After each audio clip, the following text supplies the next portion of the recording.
అందరికీ నమస్కారం. నేను మీ కీర్తన దేవరాయ.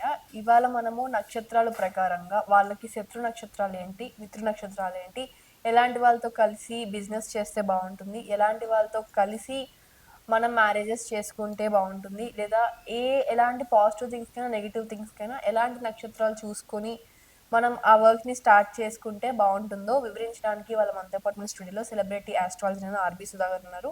మేడంని అడిగి మేషాది ద్వాదశ రాశుల వారికి ఈ నక్షత్రాల ఇంపాక్ట్ ఎంతవరకు ఉంటుందో తెలుసుకుందాం. మేడం నమస్కారం మేడం. మేడం ప్రెజెంట్ సిచ్యువేషన్ చూస్తున్నాం. ఈ జెన్స్ సిచ్యువేషన్ చూస్తుంటే మనం ప్రతి ఒక్కళ్ళు మ్యారేజ్ చేసుకుంటున్నారు. కొంతమంది విడిపోతున్నారు. రిలేషన్స్ అనే కాదు ఫ్రెండ్‌షిప్స్ అవ్వచ్చు. ఏ వైస్‌గా చూసుకున్నా సరే మనకి ఎనిమిటీ అనేది వస్తుంది. కొంతమంది ఫ్రెండ్‌షిప్‌లో ఉన్నారు. మనము పెళ్లి చేసుకున్నా లేకపోతే ఏదైనా శుభకార్యం చేస్తున్నా, ఏది చేస్తున్నా సరే ముందు మనం చూసుకునేది ముహూర్తం. ముహూర్తం అంతా నక్షత్రాల మీదే బేస్ అయి ఉంటుంది. అవును. సో, అసలు ఈ నక్షత్రాలు మనుషుల లైఫ్‌ని ఎలా ఎఫెక్ట్ చేస్తాయో ఒకసారి వివరించండి. తప్పక. తారాబలం నువ్వు అడిగేదేంటంటే తారాబలం. సో, తారాబలం అనేది మనం ముహూర్తం పెట్టడానికి వెరీ, వెరీ ఇంపార్టెంట్ మనం చూసుకుంటూ ఉంటాము. ఓకే. అదొకటే కాకుండా పొంతన చేసుకోవడానికి మోస్ట్ ఇంపార్టెంట్ నువ్వు అడిగిందేంటి? పొంతన. పొంతన అంటే మ్యాచింగ్ చేసుకోవడానికి మనం చూస్తూ అవును. ఉంటాం.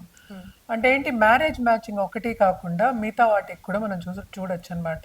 సో, ఇప్పుడు ఒక సభ ఉంది. లేకపోతే ఒక 10 మంది కలిసి ఒక చోటుకెళ్లారు. లేకపోతే ఫ్రెండ్స్ ఇలాగ కారులో, కామన్‌గా బస్సులో వెళ్ళారు. వెళ్తూ వెళ్తూ అవును. అవును. ఉంటారు. సో, వెళ్ళినప్పుడు ఏంటంటే కొంతమందికి కొంతమందితోనే పడుతుంది. చూడగానే వాళ్ళతో అట్రాక్ట్ అవుతారు. అవును. మాట్లాడాలనిపిస్తుంది. అవును. కొంతమందితో వీళ్ళెవర్రా అవును. అనుకుంటాం. అవును. సో, ఇదంతా ఏంటంటే మనం ఎప్పుడు మాట్లాడుకునేది జాతక రీత్యా మనం మాట్లాడుకున్నప్పుడు అది జాతకం మీద ఆధారపడిందంటే తప్పక అది తారాబలం మీద ఆధారపడి ఉంటుంది. అంటే ఓకే. ఏంటి?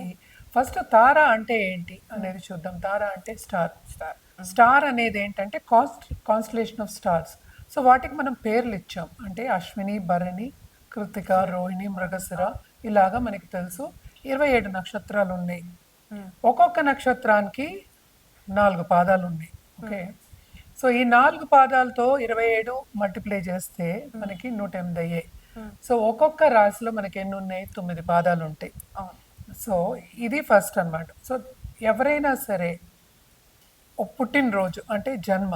ఈ రోజు పుట్టారు బర్త్ డేట్ బర్త్ ఉంటుంది. డేట్. సో, ఎక్కడ పుట్టినా సరే మనకి లాంజిట్యూడ్, లాటిట్యూడ్ అది చూసుకుని అది కూడా టైం కన్వర్ట్ చేసుకుంటాం. అవును. సో, అక్కడ లోకల్ టైం ఏముందో చూసుకుని ప్లస్ మిగతా అవన్నీ చూసుకుని తర్వాత మనకి స్టార్ అనేది వస్తుంది. అంటే బర్త్ స్టార్. సో, జన్మ ఇక్కడ నక్షత్రం. చాలా మంది కన్ఫ్యూజ్ కాకూడదు. బర్త్ స్టార్ అనేది ఏంటంటే మనం చంద్రుడు ఎక్కడ ఉన్నాడో దాన్ని స్టార్ అంటాం. ఏ నక్షత్రంలో ఉంటే అది బర్త్ స్టార్. సో, ఇది కన్ఫ్యూజ్ కాకూడదు. ఎందుకంటే వెస్టర్న్ అస్ట్రాలజీలో ఎక్కువ మనం సన్‌కి చూసుకుంటాం. అంటే ఓకే. ఏంటంటే సన్ సైన్స్. సో, సూర్యుడు. కొంతమంది నన్ను అడిగారు కూడా. నాకేమో ఇది కదా! నేను ఎలాగా ఇదయ్యాను. ఈ నక్షత్రం ఎలా అని. సో, ఇది మనం నోట్‌తో చెప్పేది కాదు. ఇప్పుడు సపోజ్ క్యాన్సర్ అంటే ఏంటి? June 20th to July 20th is cancer. Sun sign అంతే. మార్పు లేదు. సో, మనదేంటంటే సాయన సిస్టమ్, నిరాయన సిస్టమ్ అంటూ ఉంటాం అనమాట. అంటే ఏంటి మనది మారుతూనే ఉంటుంది. సన్ ఎప్పుడూ ఆ జూలైలో, జూన్‌లో అక్కడే ఉండడు క్యాన్సర్‌లో. సో, మారుతూ ఉంటారనమాట. ఎందుకంటే తిరుగుతూ ఉంటాం. మనమైనా సరే ఒక చోట కూర్చోమంటే ఒక చోట 24 గంటలు కూర్చోగలమా? కూర్చోలేము. సో, తప్పక ఏంటంటే అది మారుతూ ఉంటుంది. సో, అది చూసుకున్నప్పుడు ఏంటంటే నక్షత్రాలు మారుతూ ఉంటాయి. సో, 24 గంటలకి ఒకసారి నక్షత్రం మారుతుంది. ఓకే. సో, నక్షత్రం మార్పు ఉండదు. లగ్నం మారుతుంది. సో, ఇన్ని చూసుకుంటే గాని మనం ఒకటి చెప్పలేమనమాట. ఒక ఏదైనా అడ్వైస్ ఇవ్వాలన్నా, ఒకటి చెప్పాలన్నా సపోజ్ ఎనిమిటీ చెప్పాలన్నా, లేకపోతే పొంతన చెప్పాలంటే అన్నీ చూసుకోవాలనమాట. కానీ జనరల్‌గా మనం ఇప్పుడు మాట్లాడేది తారాబలం గురించి. సో, తారాబలం అనేది ఏంటంటే జన్మ నక్షత్రం అన్నమాట. ఓకే. జన్మ అంటారు. తర్వాత సంపత్ తార అంటారు. జన్మ తార, సంపత్ తార, విపత్ తార ఓకే. మూడోది. 3. క్షేమ తార, తర్వాత ప్రత్యక్ తార, ఓకే. తర్వాత సాధన తార, ఓకే. తర్వాత నైదిన తార, తర్వాత మిత్ర తార, తర్వాత పరమ మిత్ర తార. ఇప్పుడు మన వాళ్ళు ఎంత గొప్పవాళ్ళు అంటే మన ఋషులు ఇవన్నీ మనం చెప్పింది కాదు. ఋషులు చెప్పారు, మనం దాన్ని పాటిస్తున్నాం, మనం చదువుకుని చెప్తున్నాము. ఎంత గొప్పవాళ్ళు అంటే ఎంత చక్కగా చేశారు. సో, 9 అంటే 9 ఇంటూ 3 3. అంతే కదా. సో 3 అంటే 9 మనకేంటి గ్రహాలు ఉన్నాయి. అవును. 9 గ్రహాలు. గ్రహాలు ఉన్నాయి. సో ఒక్కొక్క గ్రహానికి 3 నక్షత్రాలు. ఓకే. సో మళ్ళా ఒక్క నక్షత్రానికి 4 పాదాలు. పాదాలు. అవును. ఎన్ని ఉంటాయి అన్నమాట. సో మనం మాట్లాడుకునేది తారాబలం గురించి. ఎందుకు ఇది రావాలి అంటే మనం ముహూర్తం ఎక్కువ మనం పెట్టుకున్నప్పుడు తారాబలం చూసుకుంటున్నాము. అదొకటే కాకుండాను ఏదైనా మంచి కార్యం, శుభకార్యం చేస్తున్నాం, ఒక పూజ చేస్తున్నాం అంటే కూడా మనం తారాబలం చూసుకుంటాం. అదొకటి కాకుండా మనం ఏదైనా బిజినెస్ స్టార్ట్ చేస్తున్నాం, ఓ ఏం లేదు నేను ఇప్పుడు కాలేజ్కి వెళ్తున్నాను అంటే కూడా తారాబలం చూసుకుంటాం. అంటే ఫస్ట్ టైం వెళ్తున్నాము అంటే తారాబలం చూస్తాం. అలాగే ఉద్యోగానికి చేరుతున్నాము అంటే తారాబలం చూస్తాం. అంటే రెండు ఉండాలి. అంటే ఏవేవి మంచివి అనేది ఇప్పుడు చూద్దాం. సో జన్మలో ఏంటంటే మనం ఎక్కువ చెప్పాలి అంత మంచిది కాదు, కొన్ని కాన్ఫ్లిక్ట్స్ వస్తాయి, కొన్ని ఆపర్చునిటీస్ లాస్ అవుతారు అని చెప్పడానికేమో మనం ఎక్కువ చేయం. సంపత్ తార అనేది ఏంటంటే ఫైనాన్షియల్గా చాలా గెయిన్ అవ్వడానికి మనం ఆ తార పెడుతూ ఉంటాం. అంటే బిజినెస్ పీపుల్కి మనం ఎక్కువ పెడుతూ ఉంటాం అనమాట. ఓకే. సో విపత్ అనేది డేంజర్, అంటే red signal. So red signal అంటే ఏంటి, అసలు పనులు అవ్వవు. అవును. అంటే ఎందుకు అవ్వవు పనులు, ఈ తారకి మ్యాచింగ్ లేదు అనమాట. 2 ఎనిమీస్. ఎనిమీస్. ఓకే. సో తప్పక ఎనిమీస్ అని చెప్పద్దు. బట్ ఏంటంటే విపత్తారులో ఎప్పుడైనా చాలా మందికి మనం చూస్తూ ఉంటాం కదా, ఆ విపత్తారులో ఏదో ఒకటి జరుగుతుందన్నమాట. అంటే నెగటివ్ ఆస్పెక్ట్ అనుకున్న లైఫ్ జరుగుతుంది. తప్పక కొన్ని యాక్సిడెంట్స్ జరిగే ఛాన్సెస్ ఉంటాయి. అలాగే ఏంటంటే ఏదైనా సరే, ఇప్పుడు సపోజ్ ఒక డాక్టర్ దగ్గరికి వెళ్తున్నాము, డాక్టర్ దగ్గరికి ఎప్పుడు మనం విపత్తారులు పంపించం. ఓకే. అది చూసుకోవాలి, ముహూర్తం చూసుకున్న వాళ్ళు, అలాగే తారాబలం తెలిసిన వాళ్ళు కూడా వెళ్ళారనమాట. తర్వాత మనకి వచ్చేది ఏంటంటే మనకి క్షేమతార, అంటే క్షేమంగా ఉండాలి అంటే డాక్టర్ దగ్గరికి ఇప్పుడు వెళ్ళొచ్చు, ఈ తారలో వెళ్ళొచ్చు. ఓకే. అంటే నెక్స్ట్ మనకి వచ్చేది ప్రత్యక్ తార. ప్రత్యక్ తార అనేది ఏంటంటే అసలు ఏది పనులు అనమాట, కాన్ఫ్లిక్ట్స్, ఓకే. యాక్సిడెంట్స్ అయ్యే ఛాన్సెస్ కూడా ఉంటాయి అని చెప్తూ ఉంటారు. దూరం అయ్యే ఛాన్సెస్ అంటూ ఉంటాం అనమాట. ప్రత్యక్ తార అస్సలు మంచిది కాదు. సో నెక్స్ట్ వచ్చేది మనకి సాధన తార. అంటే ఏంటి, మనం ఇప్పుడు స్పోర్ట్స్లో ఉంటారు అండ్ ఆల్సో ఒకటి సాధించాలి అనుకుంటాం, ఒక గోల్ పెట్టుకుంటాం, సాధించాలి అనుకుంటాం, అది పరిపూర్ణం అవ్వడానికి కూడా మనం సాధన తార పెడతాం. ఎప్పుడు ఈ గోల్ పెట్టుకున్నప్పుడే మనం పెడతాం అనమాట. ఈ టైంలో స్టార్ట్ చేయండి అని. అది బిజినెస్ అవ్వచ్చు, అది ఉద్యోగం అవ్వచ్చు, లేకపోతే ఏంటంటే ప్రమోషన్ అవ్వచ్చు, ఓకే. ఇంకా ముందుకు వెళ్ళాలి, చాలా చాలా మంచిది అనమాట. ఓకే. ఓకే. నెక్స్ట్ నైదిన తార. నైదిన తార అంటే అస్సలు చాలా చాలా ఫ్యామిలీతో కాన్ఫ్లిక్ట్స్, అస్సలు మంచిది కాదనమాట. ఎస్పెషలీ రెండో పాదం, ఈ నక్షత్రం రెండో పాదం అస్సలు మంచిది కాదు అని చెప్తూ ఉంటారు. సో ఈ పాదాలు కూడా చెప్తాం. అలాగే ఏంటంటే ప్రత్యక్ తారకి 4వ పాదం చెప్తూ ఉంటాం అనమాట. అంటే కౌంటింగ్. ఇప్పుడు అశ్వినికి సంపత్ తార ఏమో ఏమైంది, భరణి అయింది, విపత్ తార రోహిణి అయింది. ఓకే. తర్వాత నెక్స్ట్ ఏంటంటే మనకి క్షేమతార 4వది. ఇప్పుడు మనం మాట్లాడుకుంటున్నాం కదా, అశ్విని నక్షత్రం ఇప్పుడు జన్మ అనుకో, జన్మతారలో మనం ఏంటంటే ముహూర్తాలు ఎక్కువ పెట్టం అనమాట. ఇది ఎక్కువ స్టార్ట్ చేయని మనం, ఎందుకంటే అది బ్యాలెన్స్ అవుతుంది, అటు ఇటు కాకుండా ఉంటుంది అనమాట. సో అంత మంచిది కాదు అన్న విషయం మీద మనం ఏంటంటే చెయ్యము. సంపత్ తారలో చేయొచ్చు, విపత్తారలో అసలు వద్దు అంటాం. సో అశ్వినికి ఏంటంటే ఇప్పుడు మనకి సంపత్ తార ఏమైంది, అశ్విని భరణి, కృతిక విపత్తార, రోహిణి క్షేమతార. ఓకే. 5వది మృగశిర నక్షత్రం. మృగశిర నక్షత్రం బుధుడు స్టారు, బట్ ఇక్కడ ఏంటంటే ప్రత్యక్ తార అయింది ఎవరికి, అశ్విని వాళ్ళకి. సో అది పనికిరాదనమాట. సో ఇలా మనం లెక్కెట్టుకుంటూ వెళ్ళాలి. 6వది మనకి ఏంటంటే సాధన తార అవుతుంది, ఓకే. ఆరుద్ర నక్షత్రం. సో 7వది మళ్ళీ అంటే ఆరుద్ర తర్వాత ఏమొచ్చింది మనకి, తర్వాత మనకి వచ్చేది పునర్వసు నక్షత్రం. ఆరుద్ర తర్వాత పునర్వసు తర్వాత మనకి ఏంటి వచ్చేది ఏంటంటే పుష్యమి. సో వీటిల్లో ఏంటంటే అశ్వినికి ఇప్పుడేం మనకి తెలుసు కదా, ఇప్పుడు 5వ తార మంచిది కాదు, 3వ తార మంచిది కాదు, 7వ తార మంచిది కాదు అనమాట. 7th అంటే అశ్విని నుంచి కౌంట్ చేయాలి. సో 7వ తార మంచిది కాదు. 8, 9 చాలా మంచివి, అంటే మిత్రతార, పరమిత్రతార. సో ఇలా కౌంట్ చేసుకుంటే తారాబలం వస్తుంది అనమాట. సో బట్ ఏంటంటే మోస్ట్ ఇంపార్టెంట్, మనం మ్యాచింగ్కి చూడాలి అన్నా కూడాను మనం ఏంటంటే రాసుల వారీగా కూడా చూసుకుంటాం. అవును. అదొకటి కాకుండాను ఈ స్టార్స్ అన్నిటికీ ఒక్కొక్క స్టార్కి ఒక్కొక్క అధిపతి ఉంటారనమాట. ఓకే. ఇప్పుడు అశ్వినికి మనకి కేతు అయ్యారు, హ్మ్. భరణికి మనకి వీనస్. సో ఇలాగా సో ఇవి వచ్చినప్పుడు ఏంటంటే ఎందుకు ఇది తీసుకున్నాను ఈ సబ్జెక్ట్ అంటే దీన్ని బట్టి మనకి దశా విశేషాలు అనేవి కౌంట్ అవుతాయి. ఓకే. సో అంటే ఏంటి, మన వెళ్ళే పీరియడ్, మన నడిచే పీరియడ్ ఎలా ఉంది, మన కర్మ ఎలా ఉంది, ఇప్పుడు ఏం జరగబోతోంది, ఎలా ఉంటుంది ఫ్యూచర్ అని చెప్పడానికి ఇవన్నీ చూసుకుంటాం. తారని పట్టే, స్టార్ని పట్టే మనకి దశా సిస్టమ్ అనేది వస్తుందన్నమాట. ఓకే. సో దాన్ని బట్టి ఏంటంటే మన ప్రెడిక్షన్ అనేది వెరీ ఈజీగా ఇవ్వచ్చు. ఇది ఒక మనిషికి కాదు, అండ్ ఆల్సో మనం ఏంటంటే ఒక కంట్రీకి కానీ లేకపోతే ఒక ప్రదేశానికి కానీ ఒక బిజినెస్ కానీ వాటన్నిటి కూడా మనం చెప్పగలం. ప్రెడిక్షన్స్ అనేది ఈజీగా ఇవ్వడం జరుగుతుందన్నమాట. ఓకే. సో దేనికైనా తారాబలం అనేది వెరీ వెరీ ఇంపార్టెంట్. సపోజ్ ఇప్పుడు తారాబలం నేను ఇందాక చెప్పినప్పుడు ఇప్పుడు 3వ తార అయింది. ఇప్పుడు అశ్విని మనం తీసుకున్నాం, అన్ని తారలకి ఉంటాయి కదా అలాగా. సో 3వ తారలో ఉన్న ఒక మనిషి ఎదురయ్యాడు మనకి అనుకుందాం కాసేపు. ఇమీడియట్గా అదేంటంటే మనకి కంపాటబిలిటీ ఉండదు. ఓకే. సో అట్రాక్షన్ అనేది ఉండదు. Okay. పోనీ కంపాటబిలిటీ అనపోయినా అట్రాక్షన్ అంటే ఏంటి, వీళ్ళెవరు అన్నట్టు మనం చూస్తాం, అది రిపల్ అవుతుంది అనమాట. ఎందుకని ఇది మాట్లాడుతున్నాం అంటే ఇట్స్ ఇస్ బికాస్ ఆ ఎనర్జీ అనేది రిపల్ అవుతుంది మనకి. ఓకే.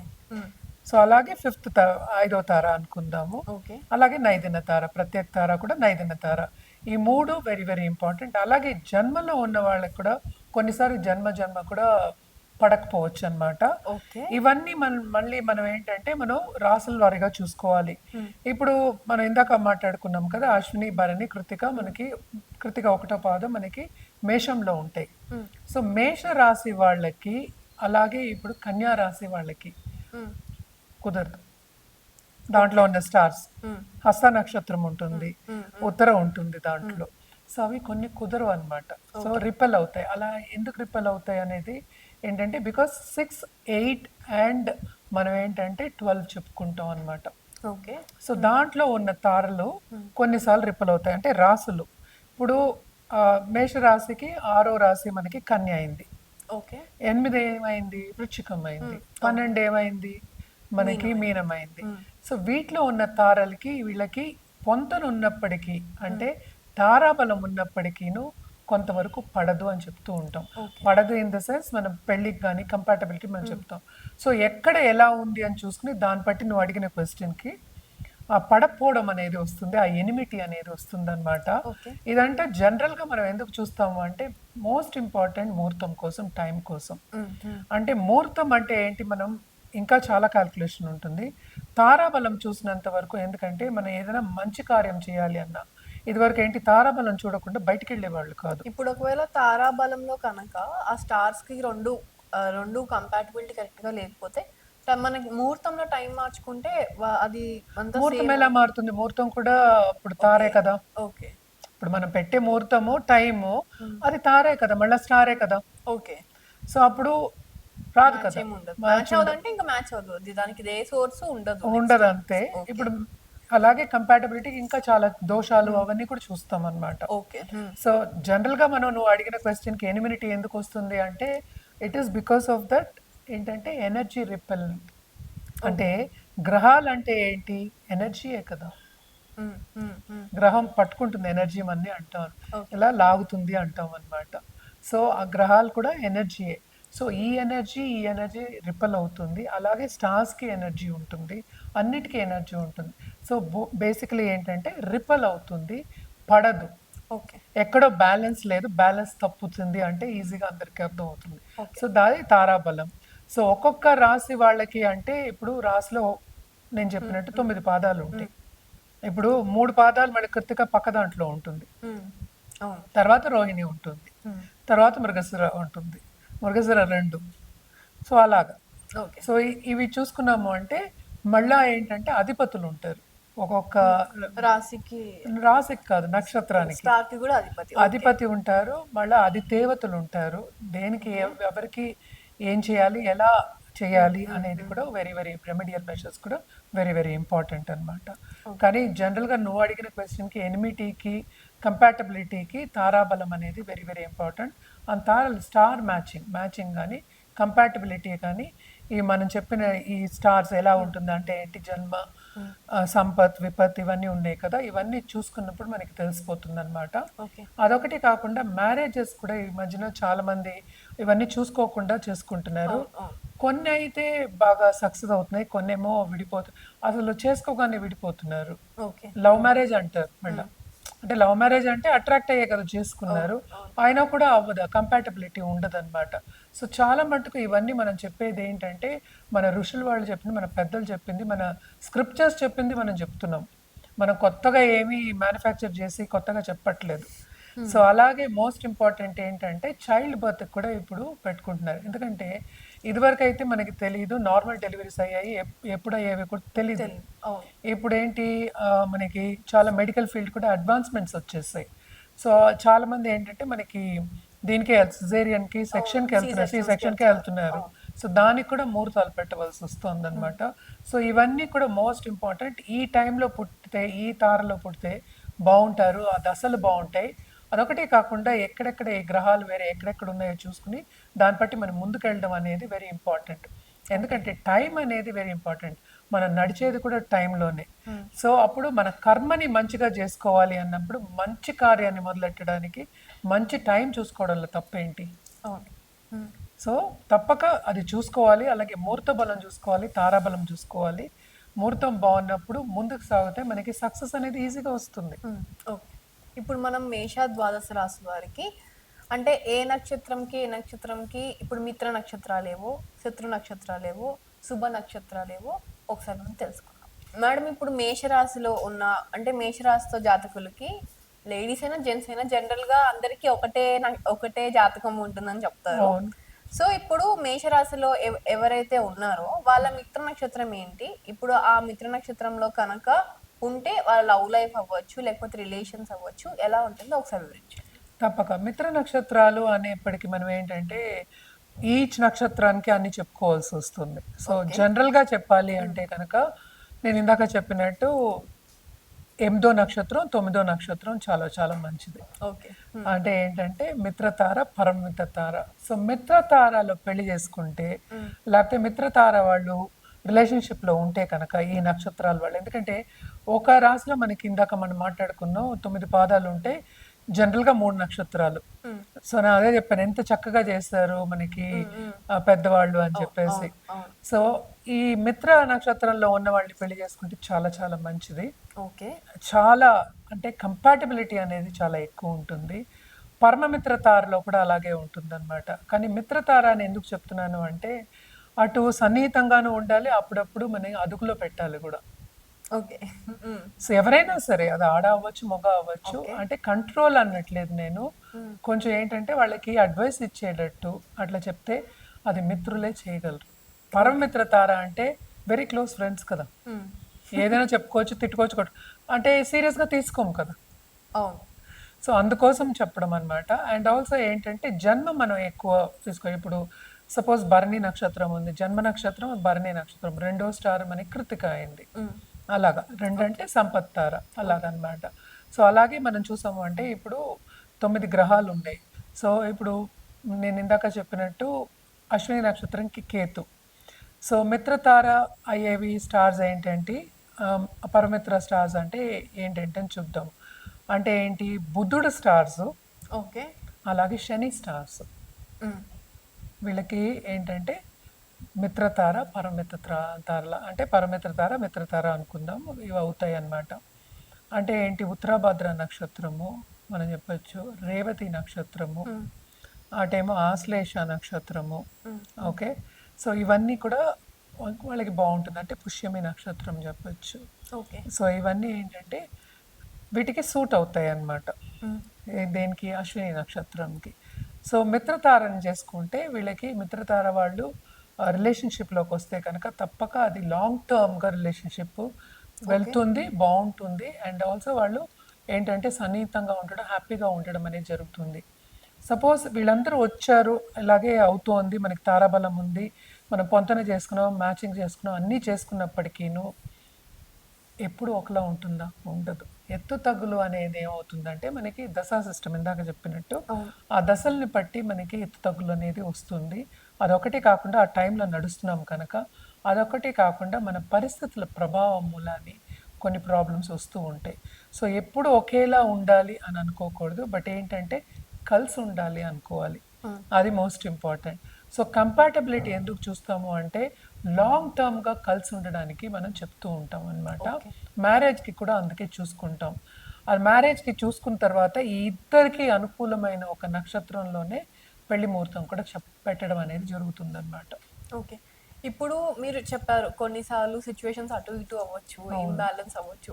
అలా అయినప్పుడు ఎలాంటి పరిహారాలు చేసుకుంటే వాళ్ళ రిలేషన్ అవ్వచ్చు, లవ్ లైఫ్ అవ్వచ్చు, హస్బెండ్‌తో, వైఫ్‌తో ఎలా ఉంటుందో, ఎలాంటి పరిహారాలు చేసుకుంటే బావుంటుందో ఈ ఒకసారి రాశి వాళ్ళది ఈ చెప్తాము. రాశి వాళ్ళకి చెప్పండి. జనరల్‌గా అంటే రిలేషన్‌షిప్‌కి మనం ఎప్పుడు చెప్పేదేంటంటే, మనం అమ్మవారిని కొలవమని చెప్తూ ఉంటాము.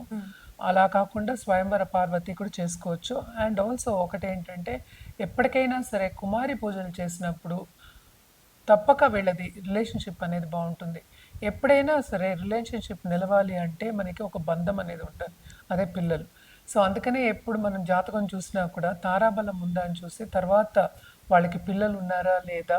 లేకపోతే లాంగ్ టర్మ్‌గా వాళ్ళు ఉంటారా? అదొకటి కాకుండా వాళ్ళ లైఫ్ బావుంటుందా? అంటే ఏంటి? లైఫ్ స్పాన్ ఎలా ఉంది? లైఫ్ స్పాన్ బావుంటుందా? ఎక్కువ రోగాలు అవి లేకుండాను. ఇవన్నీ లాంజివిటీ ఉందా? ఇవన్నీ చూసుకొని మనం మ్యారేజ్ కంపాటబిలిటీ అనేది చెప్తాము. ఎప్పటికైనా ఎవరికైనా చెప్పడం కూడా ఏంటంటే మీరు అవన్నీ చూసుకోండి. ఎందుకంటే ఇప్పుడు ఒక పార్ట్నర్ అసలు బాలేదు అంటే ఫిజికల్‌గా బాలేదు అంటే కూడాను ఆ రిలేషన్‌షిప్ ఎక్కువ రోజులు ఉండదు ఈ కాలంలో. అవును. అవును. పూర్వకాలంలో అయితే ఇంక తప్పదని ఉండేవాళ్ళు. ఈ కాలంలో అయితే అది కష్టమైపోతుంది. అండ్ ఆల్సో మనం చూసామంటే ఈ కాలంలో ఇద్దరు ముగ్గురితోటి రిలేషన్‌షిప్ అనేది ఉంటోందనమాట. బట్ ఎనీవే బేసిక్‌గా మన జాతక రీత్యా మనం చూడాలి అంటే కనుక తప్పక ఏంటంటే ఈ అంటే గ్రహం కాదు మనకి తార చూసుకోవాలి. తారా బలం చూసుకోవాలి. అలాగే ఏంటంటే గ్రహ మైత్రి కూడా మనం చెప్తూ ఉంటాం. గ్రహ మైత్రి కూడా చూసుకోవాలి. ఎందుకంటే నేను చెప్పినట్టు 6థ్‌కి, 8థ్‌కి, 12థ్‌కి మళ్ళీ ఆ ప్రాబ్లమ్ వస్తుందనమాట. ఓకే. సో ఇవన్నీ కాకుండాను చూసుకుని ముందుకెళ్ళడం, రిలేషన్‌షిప్‌లో బావుండాలి అని ఇవన్నీ మనకి పెద్దలు చెప్పినవన్నమాట.